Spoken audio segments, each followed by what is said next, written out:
Okay, welcome. You're in the battleground. Stephen K. Bannon here. It's Thursday, 12 May, the year of our Lord, 2022. I tell you what, it's been a wild one even for the war room since we started this morning. You've got this amazing race in the Commonwealth of Pennsylvania. I want to bring in Boris Ephsteyn. So tonight, as soon as we get up, we're going to have Naomi Wolf completing her interview from the first hour. We've got Cammack, this amazing young congresswoman from the state of Florida, outside of Gainesville, Florida 3, and of course Lindy Blanchard, who's running in the Republican primary in the state of Alabama. Boris, I want to go to you first as we get people up. We'll bring them on. But a lot today, and I want to talk first about Mitch McConnell. President Trump comes out hard yes, as the deal guy he is, and walks through exactly what the problem is with this $40 billion. That goes, and I want you to pull it up and go through in detail. We had Dave McCormick this morning comes in and says, "Hey, I'm a hard no, and I think new leadership. If there's somebody else running young in a younger generation, I'm voting for him instead of McConnell." We just had Kathy Barnett on, said the same thing. I'm a hard no on the $40 billion. She's already said somebody else but McConnell. But you got Katie Britt down in Alabama. And Katie Britt threw down hard. There's an exclusive op-ed on warroom.org. And Captain Bannon, I want everybody to put it on every platform we've got. This is amazing. Katie Britt makes a very reasoned analysis of what the problems are in the country. And she says, hey, this thing puts America last, and the folks in Alabama had enough of it, and I'm not going to do it. I want you to go through, before you get the guest on, talk about what President Trump said today about the $40 billion, and then talk about Katie Britt. And thank God for Rand Paul. And here, Boris, Rand Paul came in with I think it was a one-liner. All he wanted was an IG, one inspector general, to make sure that, unlike in Afghanistan, we actually are, even in Afghanistan, as much as they stole, they had an IG. Here, they had absolutely no controls whatsoever. So walk us through what happened. Steve, wild day. So for President Trump came in on Truth Social, and if Memphis has it, we can put it up. Otherwise, I could describe it, and said specifically, why are we giving $40 billion to Ukraine if Europe isn't ponying up anything at all effectively? And it's a European problem. Europe is the one that's impacted by what's going on. It's halfway around the world from us. The president said that when he was in office, before he correct, he made Europe pay their fair share. Of course, that's not being done now. And then he finished with the key narrative, the key message, that China is laughing all the way to the bank. That we are selling our country down the road. We are absolutely blasting our economy to pieces. The gas prices are out of this world. Inflation is runaway, and we're talking about $40 billion for halfway around the world to Ukraine. Nobody knows what it's even going to be used for, and it's somehow this big emergency that in the House they can't have a hearing, in the Senate, you got Schumer and McConnell locking arms on this thing and standing next to each other as these two brothers in arms fighting for Ukraine. Fight for our country. Fight for the border. Fight for the baby formula that's missing. Little babies are going hungry. Fight for the deaths that are happening in Chicago, in Detroit, in Camden. It's a slaughter out there. And they're fighting, we have to fight for Ukraine. And God bless Senator Rand Paul. God bless him for standing up and saying, you know what? Let's take some time on this. And Katie Britt, again, Memphis put it up, the op-ed on warroom.org. She did a great job. And she says that the $40 billion puts America last. And that's Katie Britt. She's down there running in Alabama, and she has absolutely run on the hang on. For all the folks in Alabama, and I think folks in Alabama got to ask your congressional delegation. I think it was 6-1 yes. I think each one, and I understand there's Huntsville, and it's a big military, and I understand that there's a lot of weapons made down there, and God bless you, it's fantastic. In fact, Biden went down the other day, I think, to one of the missile factories. I think it was in Alabama, and I understand that.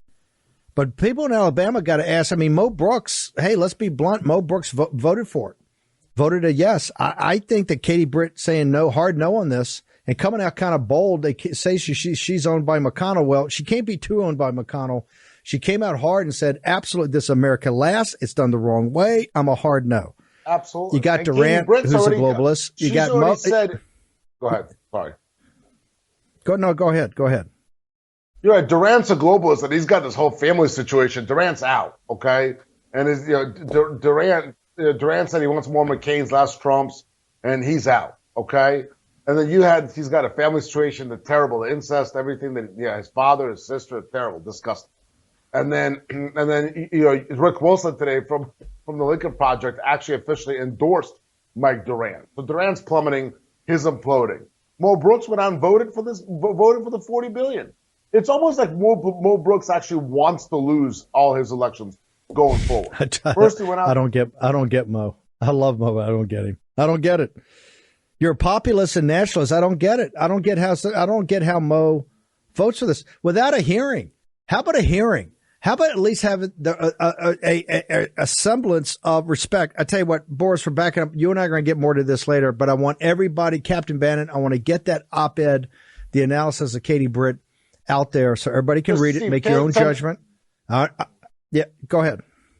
10 more seconds on Katie Britt. People say all kinds of, McConnell, this, McConnell. Katie Britt's already got out there, Stephen. That's why, want to say earlier, she's already said that, hey, she's for new leadership in the Senate. She's already said it on air. So she's on. How can she, a McConnell prodigy? She's saying, hey, she wants new leadership in the Senate. It's time for new leadership. And now, full in your face to the establishment in D.C., saying that this $40 billion in your face that's being championed by the establishment is America last. So good on Katie Britt. I'm supporting Katie in that primary. And I think she's the right kind of MAGA fighter for us. But make your own decision. But here's what. I want everybody to read it. Captain Bannon, I want to get it all the thing. Be a force multiplier. I understand there's a lot of people saying, hey, can we trust Katie Britt? She's with Shelby, chief of staff. Make your own decision. But I got to tell you, with Durant, and look, I love Mo Brooks. Mo Brooks is a good man. Mo Brooks has run a terrible campaign. Let's be honest. The folks down in Alabama, he's all over the map on the 3 November thing. He blew that huge, the biggest rally President Trump's ever. It's just a mess. And then to vote for this thing, I just don't get it. Anyway, we're going to have Lindy Blanchard up in a moment. She's running a tough primary down there in Alabama for the governorship. Alabama being such a critical state with so many patriots. I want to finish up with Naomi Wolf. Naomi, you had some breaking news. We're going to get you back on tomorrow to talk about this World Health Organization, WHO. I need everybody. I need Captain Bannon. I need everybody on every platform we have to get out. Hey, you either sign up to give comments live to the HHS tomorrow, the global affairs about this World Health Organization, World Health Assembly, or if you're not qualified and they don't see you qualified, you can put in a comment. I need everybody in the War Room Posse to do that. Naomi Wolf, you had some other news we wanted to get out and make sure you got to today. Tell us what else is going on. Yeah, so much is going on, but super fast. I do want to issue a warning about breast milk and vaccination, and it relates to what has been a theme about the baby formula going back to the border and we're running out of it. So here's the situation. There are signals about dangers of breast milk, for vaccinated moms, lactating moms. And it makes sense because the spike protein goes through the whole body, which means it goes into, likely goes into breast milk. But the point is some of the signals in the Pfizer documents are discolored breast milk. And nobody, according to the doctors we're consulting, has yet actually analyzed the breast milk of vaccinated mothers, which is insane. It should happen immediately.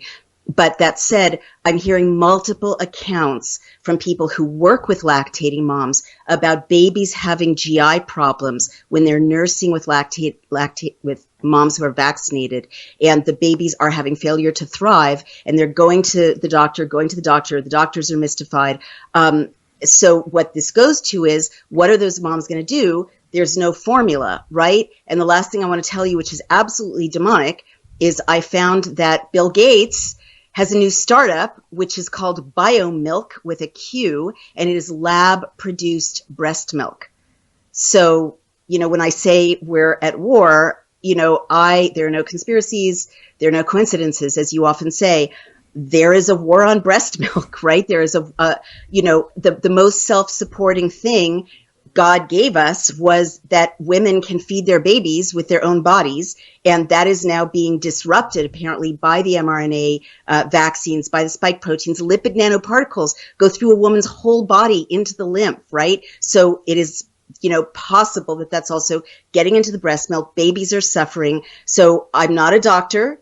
Get an opinion from a non-corrupted doctor. But I just want to tell mothers who've been vaccinated, we are hearing about problems with babies' failure to thrive and there's a lot of memes on social media about how you can create alternative baby formula.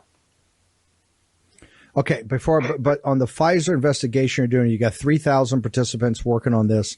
You're going through all these documents supposed to be secured for 75 years. You've got you got 250 lawyers. Is this evidence that on this breast milk situation? Is this evidence that's coming up from your Pfizer investigation? The internal documents show just breast milk discoloration. The baby's failure to thrive is not in the Pfizer documents for the very simple reason that they said the vaccine was safe and effective for pregnant women and babies by not following fetal rats even to birth. So they didn't follow the babies. Even human babies, the CDC just checked them at birth, checked their birth weight, didn't follow them to see if they were thriving. So the point is, it is just the discoloration that's in the documents, but many women are reporting that their babies are suffering, and that the process of nursing seems to be causing failure to thrive. There's something wrong with the breast milk. Naomi, we're under like time pressure, but I want to get out the other part because we spent so much time in the World Health Organization, the World Health Assembly, and this loss of sovereignty. What's the other update you got for us? Well, I was supposed to tell you guys about this incredible thing that Dr. Malone's group is doing, which is a document that was signed by 17,000 doctors. They just issued an announcement on the 11th, so a couple of days ago, called Declaration 4, Restore Scientific Integrity. And it's kind of an answer to what's happening on the World Health Organization bid for sovereignty. And so basically he's got 17,000 physicians and medical scientists declaring that the state of medical emergency must be lifted, right? It's the mirror image of what we were talking about. They unite around the Hippocratic Oath. They call out the corrupt alliance with pharma and the Great Reset. I mean, they actually say it. And they have a 10-point set of demands or declarations. Pardon me. The number one is that we declare and the data confirm that the COVID-19 experimental genetic therapy injections must end. The second is that they declare doctors should not be blocked from providing life-saving medical treatment, meaning I assume ivermectin and other therapeutics. I could go through all 10, but they're really important. They declare that medical privacy should never be violated, and so on.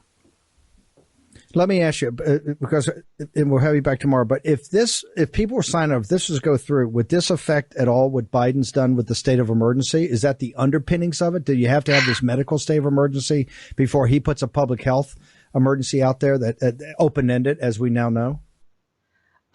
So they do call the step 10, good for them step 9 is that they declare that and I'm getting there, Pfizer, Moderna, BioNTech, Janssen, AstraZeneca, should be indicted for fraud. So they go right to the fraud issue, which is related to what our volunteers are finding, what Ed Dowd said, evidence of fraud. And step 10 is we declare government and medical agencies must be held accountable. So they don't have the power, as I read it, to roll back the states of emergency that are all over the world enabling these horrible things that are being done to us and more ahead. But they do have the power to raise awareness and to hopefully, as we were saying earlier, attract other ethical doctors and scientists to join them to put pressure on parliaments and congresses to roll back the states of emergency. And it is absolutely true that having a state of emergency at a national level enables the WHO to come in and do their bad things, whereas having a functioning democracy does not.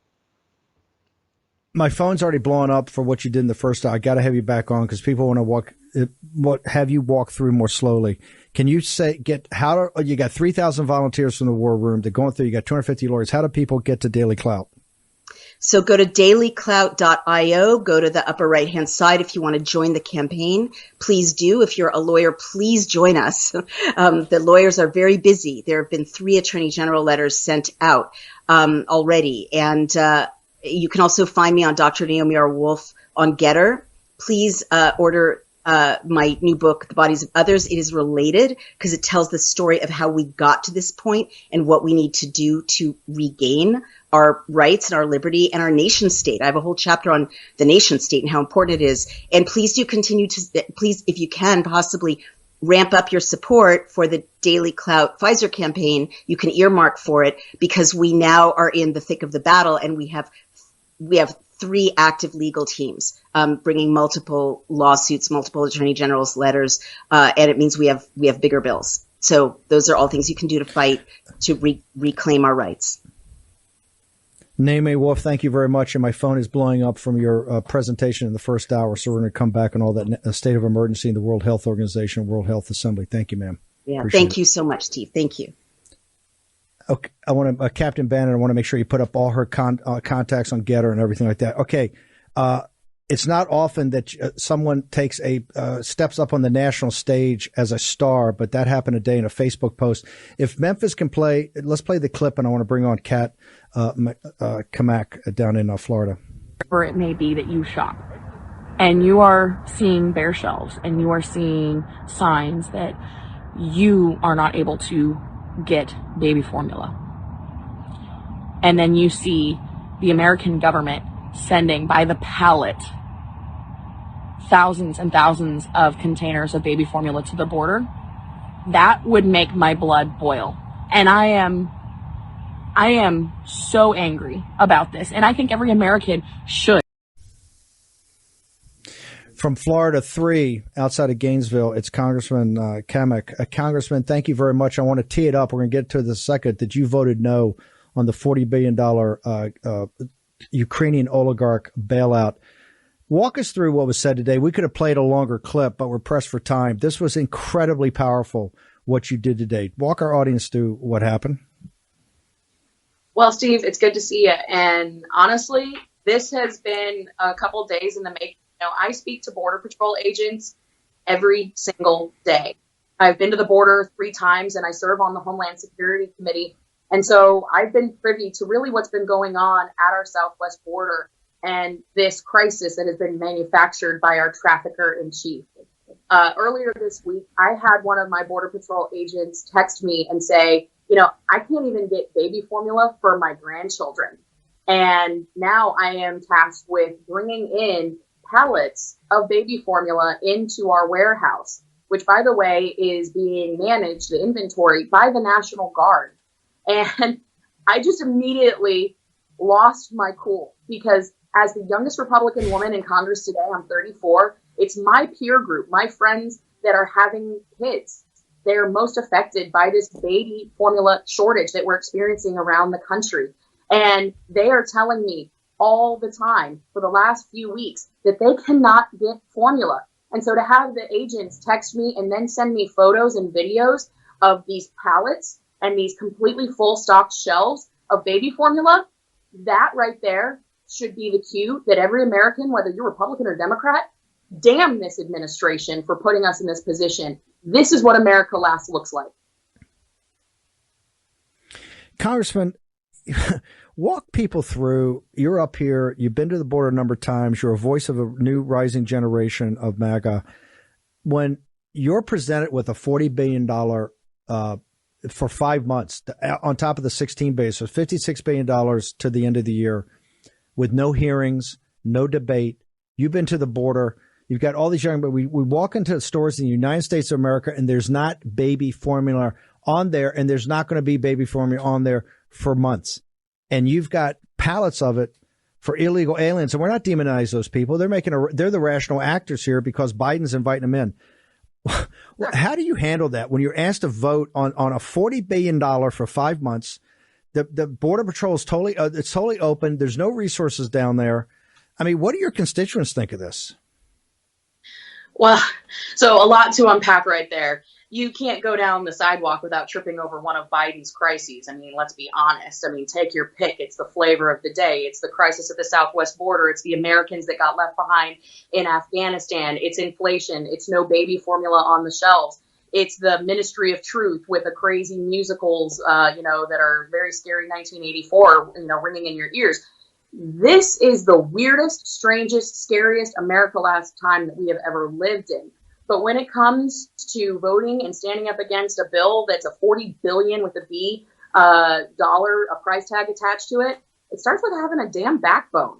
and saying, no, I look at the crises that are unfolding in front of me, and I remember the oath that I took on the Bible and to the United States Constitution. It's to my constituents and it's to Americans, and how we can continually prop up these issues that have nothing to do with our oath of office is beyond me. I couldn't in good conscience go back home and tell my constituents, my seniors, my young families, my working class folks, just like me, that sorry, I know that gas is $6 a gallon. Sorry, I know that your rent is going through the roof. And yeah, I supported that. No way.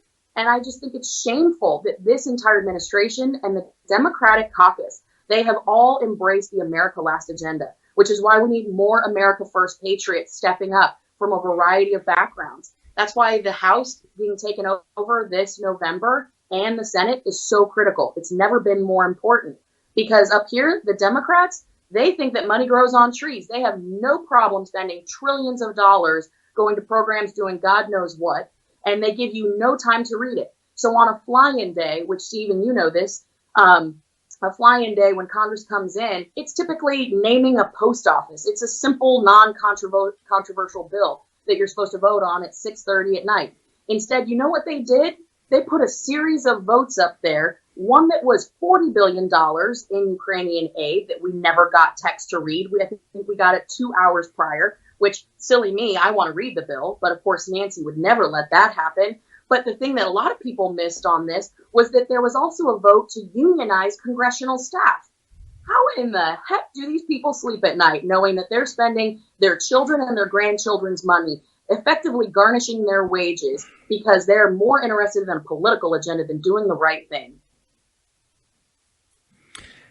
You're a voice of a rising generation. I want everybody to know, how do they get to social media? How do they get to your website? How do they find out more about you and your campaign? So it's catforcongress.com, and it is at Cat Cammack. Those are our handles. You can follow us on all the social media outlets. We do regular updates, Facebook Lives, because the mainstream media won't cover what is really happening up here in our nation's capital. So we're out to tell the truth, let people know not only what is going on, but how they can help. And so we are educating folks, but also working to try to get them motivated to call the representatives, how they can do that effectively and get involved to make a change so we can save our nation. Congressman, honored to have you on here. Look forward to having you back. And I got to tell you, the War Room will push this. The War Room Posse will push this content out hard. Thank you. I appreciate you covering it. Thank you. Thank you, ma'am. Boris, I want to bring you in before I got Lindy Blanchard, who's running for governor down in Alabama. Boris, real quickly, when you got Katie Britt, you got Representative Cammack, right? You know, this movement is expanding. It's getting depth. It's getting scale, and it can't be stopped. That's right. There's a fighter. Not gonna, this thing and the whole video, which we don't have time to play. We're going to get it up, and Captain Bannon will get it up. You got to watch the whole thing. I think it's 10 minutes long, and she just lays down. I mean, she's a hammer. Hammers it down. And that's MAGA strength, right? That's what we have. That's what we're bringing. We're bringing MAGA strength. And it's exciting, it's invigorating, and it's the future. Talk about the future. Let's bring in, we got a couple minutes on this side. I want to hold her over. Lindy Blanchard, who's running in a tough primary down there in Alabama for the governorship. Lindy, thank you for joining us here in War Room Battleground. Thank you so much for having me, Steve. I want you to know I'm on the trail, so I'm in a great business that's in Moulton, Alabama. And I want you to know it is Redland Cotton, and they were hosted by President Trump in the White House as an Alabama-made, American-made company. And I'm excited to be here. I just happen to be speaking in this town tonight. So thank you for having me. Ma'am, we got about a minute and a half here. If we go to break, one, hold you through. When you talk down to the good folks in Alabama, what are the one or two top things in their mind that they want to see politicians accomplish? Number one, when I came back from serving abroad, they're just upset with life in general, trying to figure out, do I fill up my grocery buggy or do I fill up my gas tank? And, you know, this governor did a behind the doors added gas tax on top of everything. So our gas is real high in Alabama, and people actually drive across the border into Georgia and Mississippi to get gas for cheaper. So We have a lot of problems with our young families and just families in general trying to make it day to day. I do want to also say a big problem. Okay. Go ahead. No, go ahead. One of the big issues here, we're talking about abortion in the Supreme Court. This governor, while this state was shut down, she left abortion clinics open. And we actually had people driving from Texas to get an abortion in this state. And that should not happen with a conservative governor, Republican governor. And we need to get MAGA governors that can help protect the states from things like election integrity or lack of.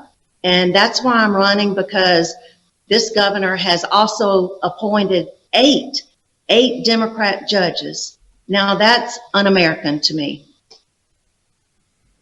Wow. Listen, we're going to take a short commercial break. We'll return in a second. I got to find out about this gas tax thing. To have folks in Alabama, the great state of Alabama, driving into Georgia, particularly given the football situation, is unbelievable. We're going to get to the bottom of it. We're going to take a short break. We've got Eric Greitens, Boris Ephsteyn is going to join us. You're going to stick with me. Eric Greitens is going to join us. Short commercial break. Be back in a moment.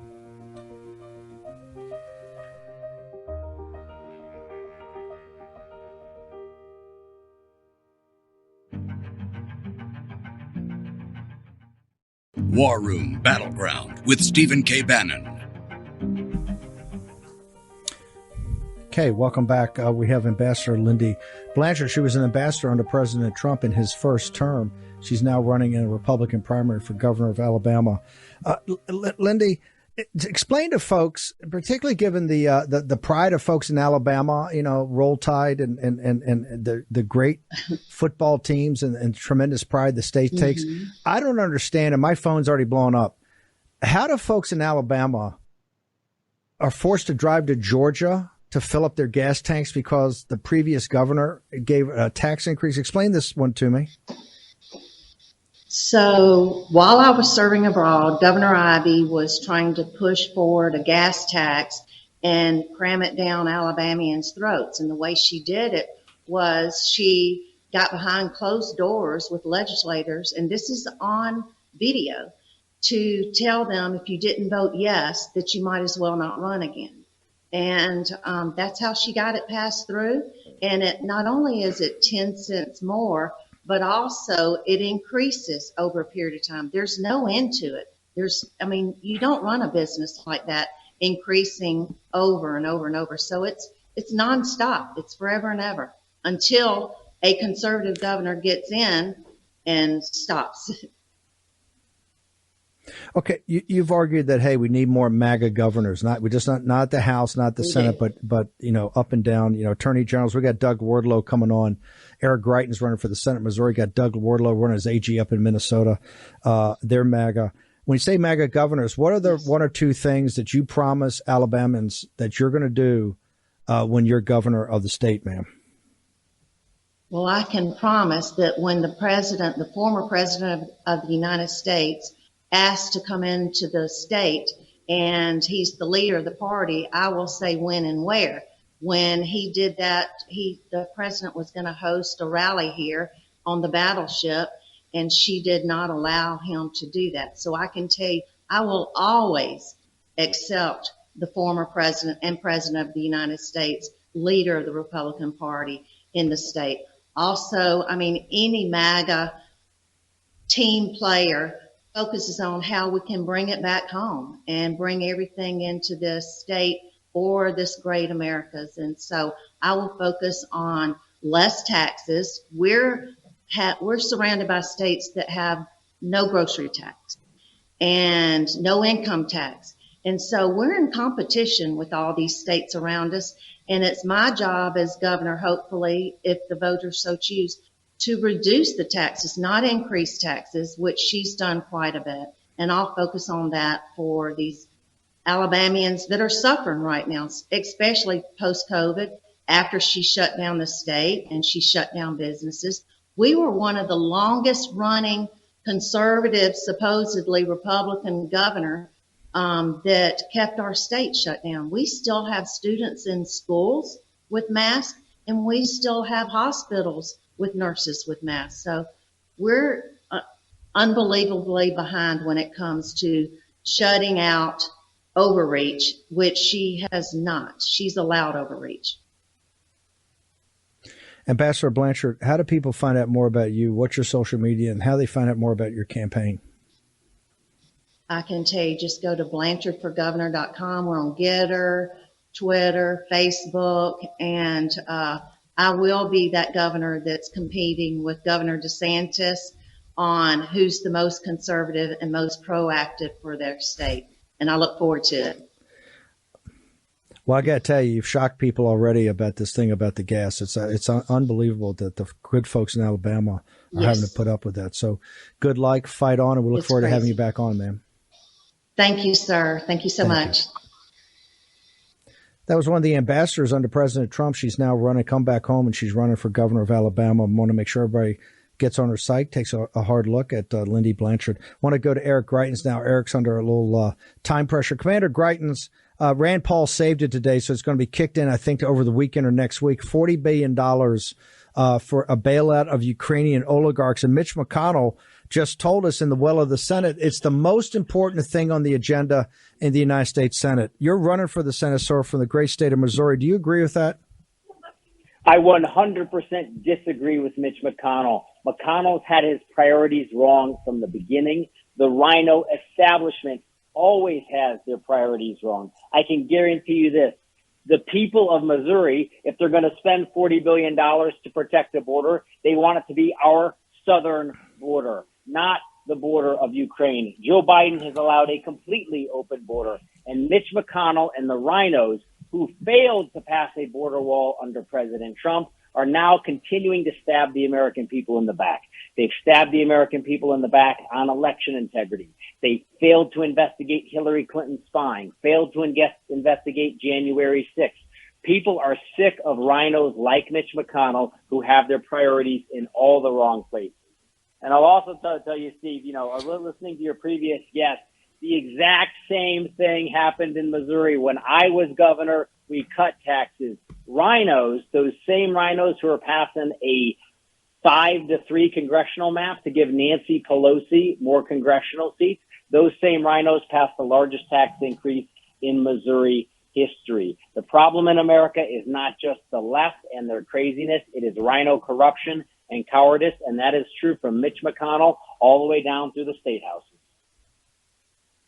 Real quickly, I know you got to bounce, but you think that's the reason that Karl Rove and Steve Wynn and all these big donors and their apparatchiks like Karl Rove are all trying to blow up your campaign and trying to come at it, not about policy, because they know they can't beat you on policy, not on service to your country, because they know they can't beat you on that, but try to come up with other areas that are not really related to the matters at hand? Do you think that's what they're trying to do, given what you tried to do as governor and the fact that you were the first guy to come out and say, hey, look, and Dave McCormick joined you today. Obviously, Kathy Barnett is already in there.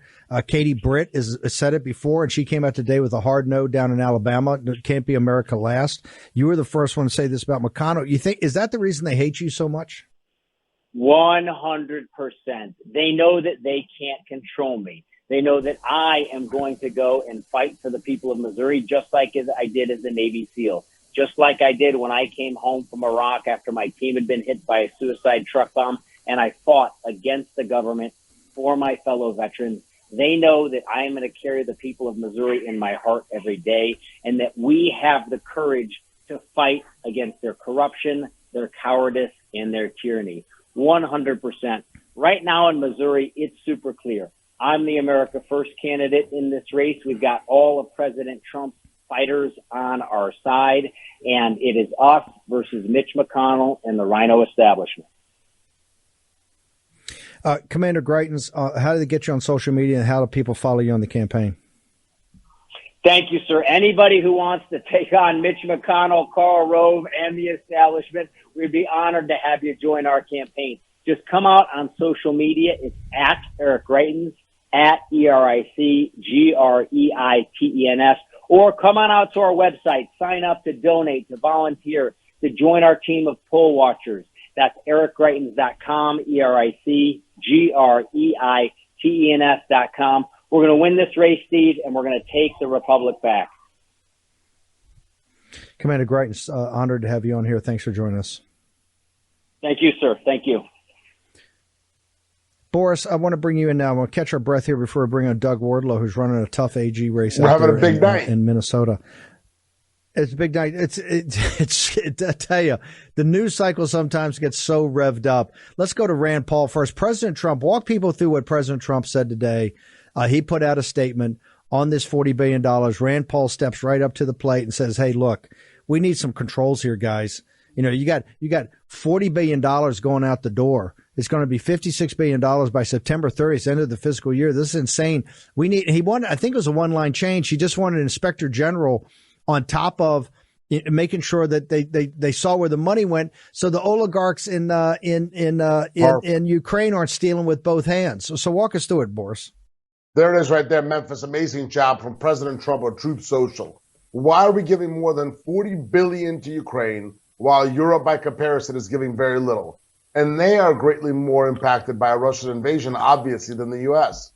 This is President Trump speaking, I made NATO rich by getting European nations to, quote unquote, pay up.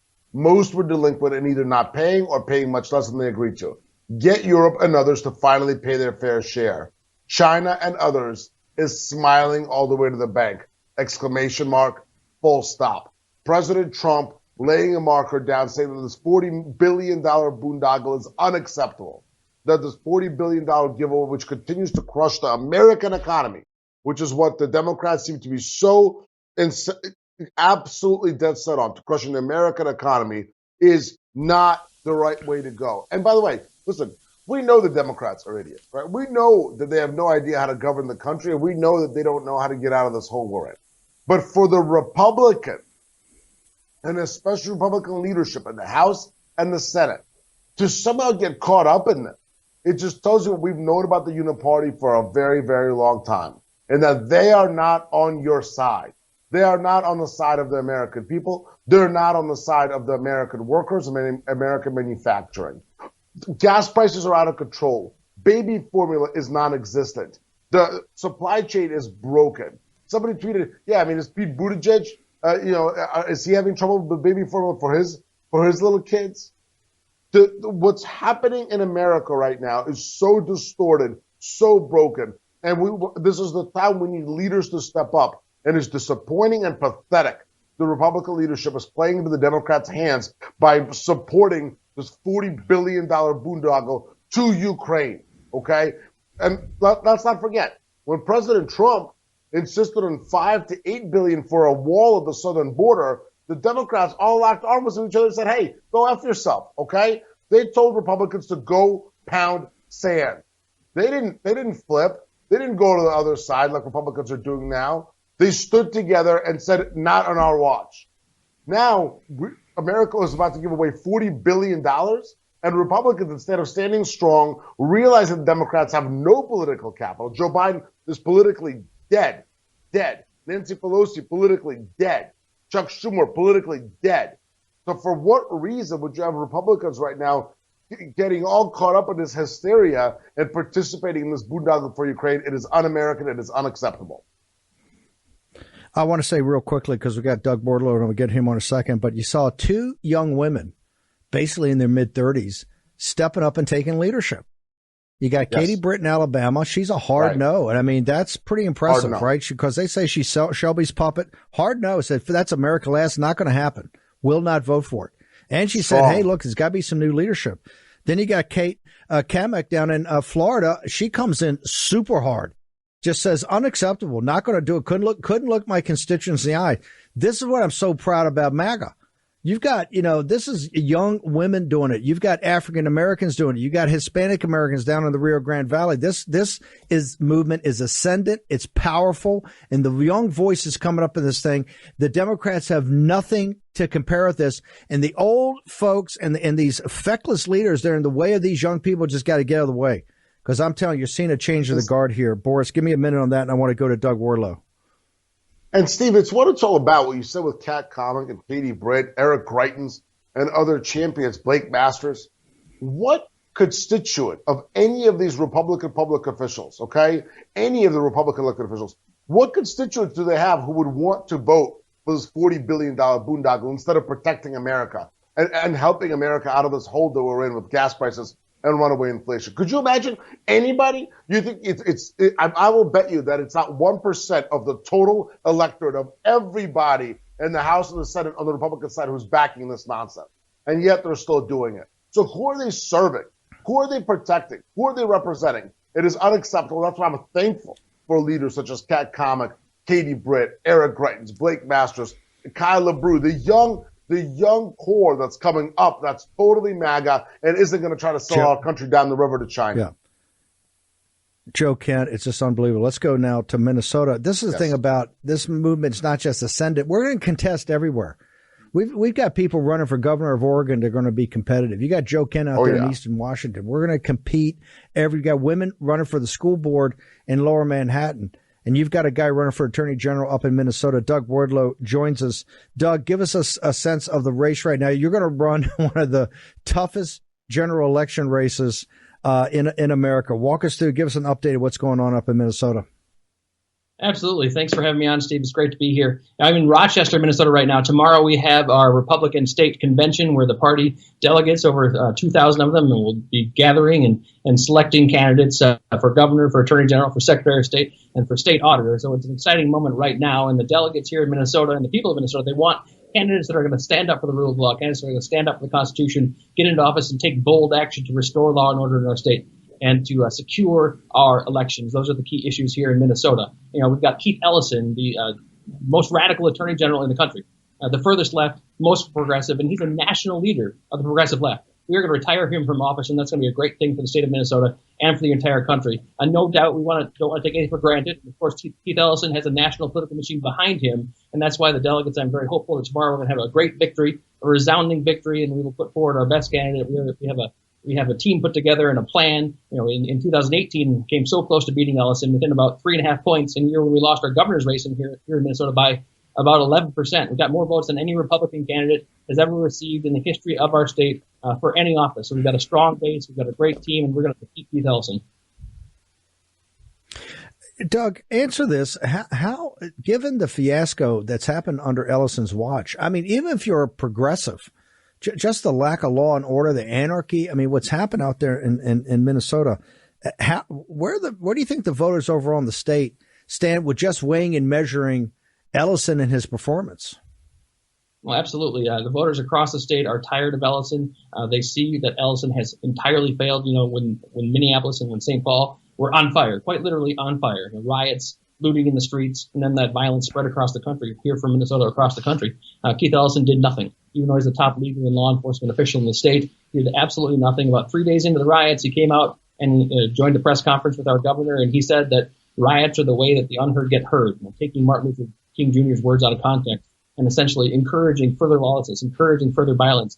People are tired of that. In Minneapolis and St. Paul in particular, there are tremendous violence, murders, carjackings spreading into the suburbs. We've got human trafficking on the rise all across the state of Minnesota. Violent crime is rising in greater Minnesota too. And Keith Ellison, the people see that Keith Ellison has been standing there doing nothing, but he has been waging a war against the police. And he has been going to extreme lengths to enforce our governor's unconstitutional lockdown orders, going after business owners who violate the governor's unconstitutional lockdown edicts. In one case, even jailing a woman who kept her business open just because she wanted to provide a livelihood for herself and for her employees, jailing her for 90 days. So his priorities are completely upside down and completely wrong. And the people of Minnesota realize that. We had a booth at our state fair, which is the largest state fair in the country, depending on how you count the numbers, tied with Texas in this past August. And we had Democrats coming up to our booth who live in Minneapolis, who live in St. Paul. And they are going to vote for me, they said, because they're tired of lawlessness. They're tired of living in fear. They want law and order restored. They want the law enforced, and they want politics taken out of that. Do people think that he's, because it seems to me he spends a lot of time trying to raise his national profile. Are folks in Minnesota ever question that what is this guy all over and trying to raise his national profile instead of taking care of law and order in Minnesota? Yes, absolutely they are. Minnesotans are very much aware that Keith Ellison has been using the office of the Attorney General here in our state to push his national political agenda, to raise his national profile. He was in Congress, he left Congress to run for Attorney General. And he did that because he thinks he can build because he thinks he can build a better national profile in the office of Attorney General. And he's been waging a war against the police for his entire legal career. Before he was Attorney General, he did a lot of work rallying and raising money for cop bills. And then he brought that agenda right into the Attorney General's office and is using that office to push a false narrative about systemic racism and to attack the police. He does nothing about violent crime, and he's brought lawsuits against the federal government, when Trump was in office, all politically motivated. So we're going to take the politics out. People in Minnesota are tired of it. They want an attorney general who's going to get in there, take the politics out of the office, and stand up for our Constitution, stand up for parental rights and education, stand up for medical freedom, stand up for free speech and religious liberty and all the things that make our country great. That's exactly what I'm going to do. Doug, how do people follow you on social media for the state convention that starts tomorrow, and how do they follow you? How do they find out more about you and the campaign? Absolutely. Anybody wants to find out about our campaign or make a contribution or learn more, help us defeat Keith Ellison, who's really a national leader of the radical left. And when we defeat Keith Ellison, that's going to help the whole country. So go to DougWardlowAG.com. That's DougWardlow, AG.com. We're also on Twitter, and we're on Facebook, and we are on Getter, and we are on Truth Social as well. Doug, thank you very much. Good luck at the convention. Say hi to everybody. Will do. Love the Patriots out there in Minnesota. Boris, we got about a minute. I want to make sure to get all your coordinates because you're covering stuff nonstop. I got to tell you, folks, I've never seen a news cycle like this. There are 20 other stories we would love to get to, and for 4 hours a day, there's just not enough time. That's why we're up on Getter nonstop all night long. Boris has got a bunch of sites. Boris, how do people get to you? And we need people to be force multipliers. We put this stuff out. We appreciate it greatly. It's free. Just push the content out. Make sure everybody sees it, because we're trying to make sure that everybody gets a shot to kind of think through what these issues are, think through who the candidates are, and you guys come to your own conclusion. We're not here to tell you what to do, but we're here to make sure we show you the information. Boris, how do people follow you and get to you, sir? Steve, this is how you got to get the energy going, okay? The Warpath Coffee, warpath.coffee. I've been hitting it nonstop. That's why we're all fired up all day long. The BorisCP.com is the website. Go sign up right now. BorisCP.com. The website is hot. At BorisCP on Getter, hot on Getter. At BorisCP on Twitter. At Boris on Truth Social. Hottest ever on the gram. Boris _ Ephsteyn. Stay strong. God bless, and we'll see you tomorrow. I need everybody in this audience to get over there and to sign up and get a comment over to the HHS. We're going to be putting it up on Getter all night. Need to see your comments. Need to hear from you. Tomorrow morning at 10 o'clock, we'll be back in the War Room.